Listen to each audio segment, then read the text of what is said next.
Hi, morning, Christina. Thank you for taking part for our Restylane makeover contest. Sure.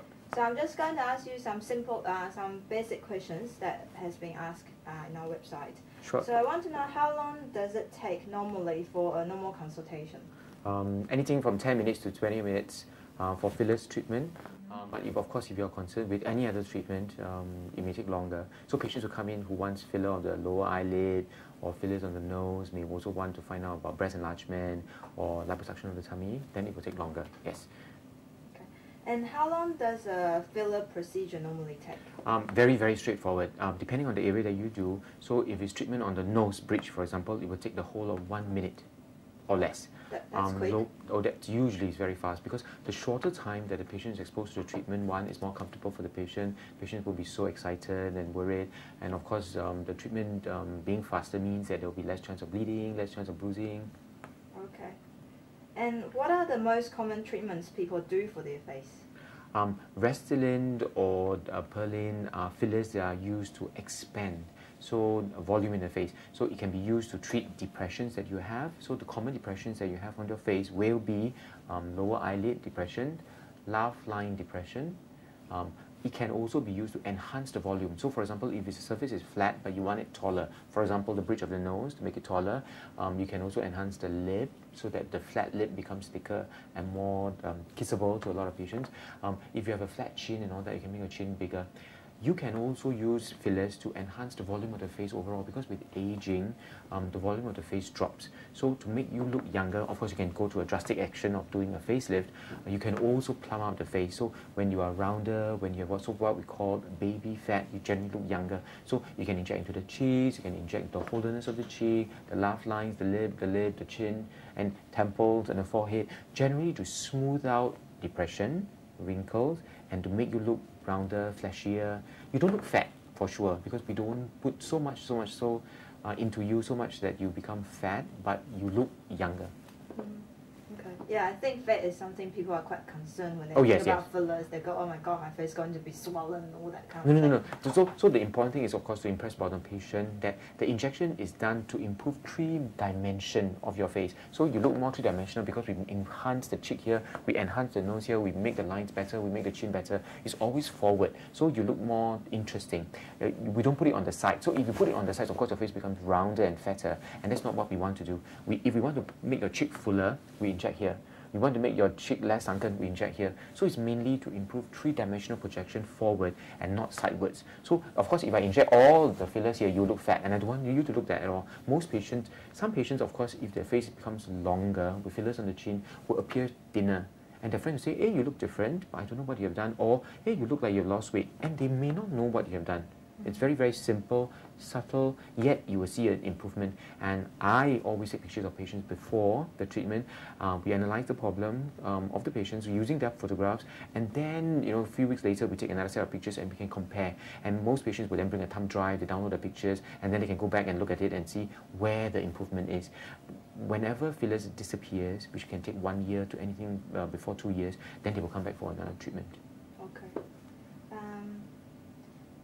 So what can filler do apart from filling up the gap? Can it improve the skin quality of the person? Yeah, if you imagine that before the treatment your skin is loose, then the pores are visible, the wrinkles are visible. The moment you inflate it like a balloon, of course not to the same extent as what a big balloon will be, if you just tighten the skin over here because of stretching and increase in volume, the wrinkles, the pores will all improve, and generally patients will see that as a plus point, which is the side effect from the treatment.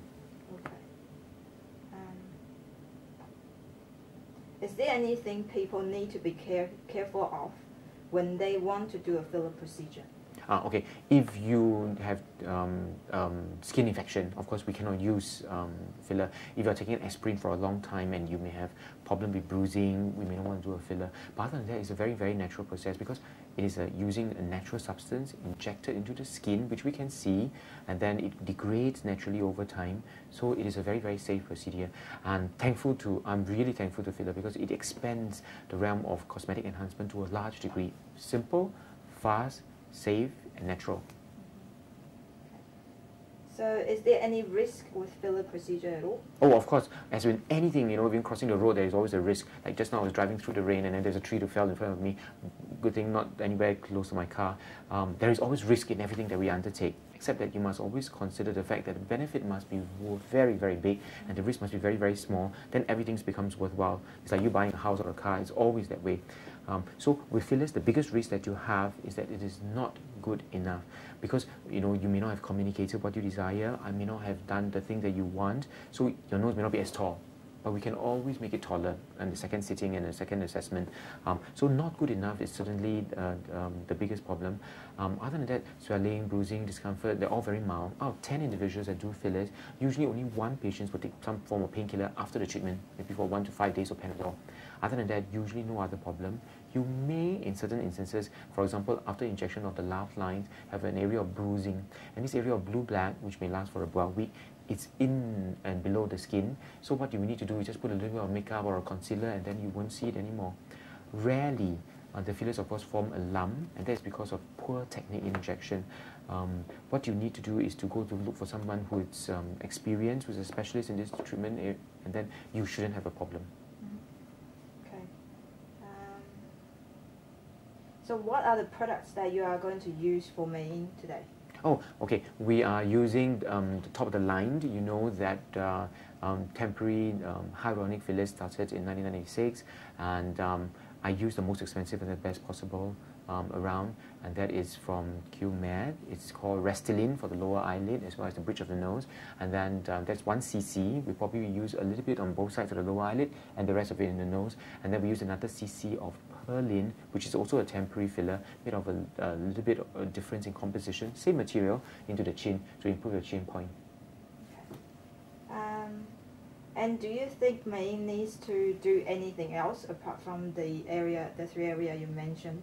Oh, this we are doing the treatments that Mei wanted. So the most important thing about cosmetic enhancement is that there is no limit. You can do anything to make yourself look younger or look prettier. So her concerns are those areas, and this is what we will address. Of course, if she has told me that she wanted the skin to be nicer, we can always suggest some medical grade creams for her. If she wanted the pores to be thinner and tighter, we can always do, you know, same skin tightening procedure. If she wanted any other treatment, which includes making her chin taller, her ears thinner, or a breast bigger or tummy smaller, we can of course then do the appropriate. But this is what she wants at the moment, and I always offer the patients options, and these are the various options available. Even for treatment of these few areas, I told her what the other options are, and then she decided on the filler, and that's what we can do. Okay. And is Mei a good candidate for filler? Oh yes, yes, yes. She's a good candidate for fillers because there are areas that we know for sure, and I know for sure, that with filler it will improve. So lower eyelids is a good option, nose, chin, yes. Okay. Well, that's the question that we have for today. Sure. So thank you very much, and we're looking forward to the procedure. Sure.